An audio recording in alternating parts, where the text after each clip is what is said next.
Hello दोस्तों, नमस्ते, राधे राधे। मैं आपकी साधना दुबे, साधना लोकगीत देहाती चैनल पे आप सभी का स्वागत करती हूँ दोस्तों। और आप लोग हमारे चैनल पर खूब ढेर सारा आइए देखिए। इस समय हमारा वीडियो बिल्कुल भी व्यूज़ नहीं जा रहा है। आप लोग थोड़ा अपना दुलार प्यार जरूर दीजिए। आइए अपनी देर न करते हुए शिव और पार्वती का सुहाग विवाह गीत आप लोगों के सामने लेके आई हूँ। आप लोगों को जैसा लगे कमेंट में अपनी राय जरूर दीजिएगा। कहीं गिरजापति सोना मोरे स्वामी अर सिंधूरा लिया चटकोर रे ललनवा। कहीं गिरजापति सोना मोरे स्वामी हो सिंधूरा लिया चटकोर रे ललनवा अर सिंधूरा लिया चटकोर रे ललनवा। हमारे के देश गौरा सिंधूरा न होला अरे भभूते से होला मोर बियाह रे ललनवा अरे भभूते से होला मोर बियाह रे ललनवा। कहीं गिरजापति सोना देवा अरे सिंधूरा लिया चटकोर रे ललनवा अरे सिंधूरा लिया चटकोर रे ललनवा। हमारे के देश गौरा सिंधूरा न होला अरे भभूते से होला मोर बियाह रे ललनवा अरे भभूते से होला मोर बियाह रे ललनवा।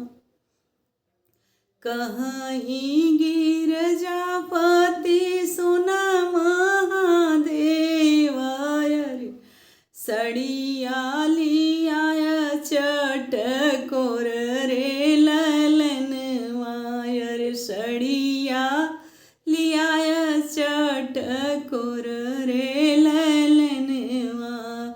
हमारे के देश गौरा सड़िया न होला अरे हमारे के देश गौरा सड़िया न होला अरे पाते से होला मोर बियाह रे ललनवा अरे पात से होला मोर बियाह रे ललनवा।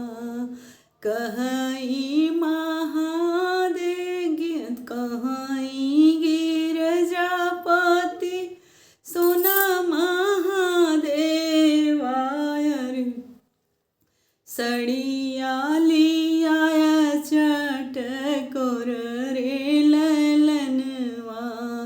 हमारे के देश गौरा सड़िया न होला अरे ढाके पाते होला मोर बियाह रे ललनवा अरे ढाके पाते होला मोर बियाह रे ललनवा।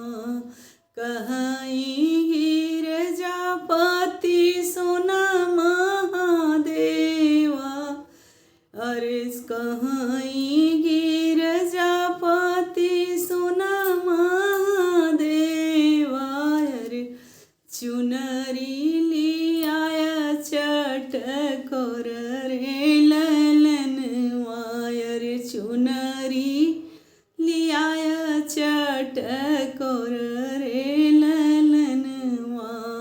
हमारे के देश गौरा चुनरी न होला ढाके पाते होला मोर बियाह रे ललनवा।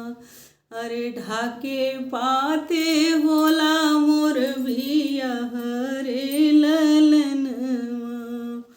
हाँ कहीं गिरजापति सोना महादेवा। अरे टिकवाली आया चटकोर रे ललनवा। अरे टिकवाली आया चटकोर रे ललनवा। हमारे के देश गौरा हमारे के देश गौरा गहना न होला। अरे टिकवा से होला मोर बियाह रे ललनवा। अरे टिकवा से होला मोर बियाह रे ललनवा। कहीं गिरजापति सोना महादेवा। अरे गहना लियाया भरपूर रे ललनवा। गहना लियाया चटकोर रे ललनवा। हमारे के देश गौरा गहना न होला। अरे टिकवा से होला मोर बियाह रे ललनवा। अरे टिकवा से होला मोर बियाह रे ललनवा। धन्यवाद दोस्तों। यह गीत आप लोगों को कैसा लगे कमेंट में ज़रूर बताइएगा। शिव पार्वती सुहाग विवाह गीत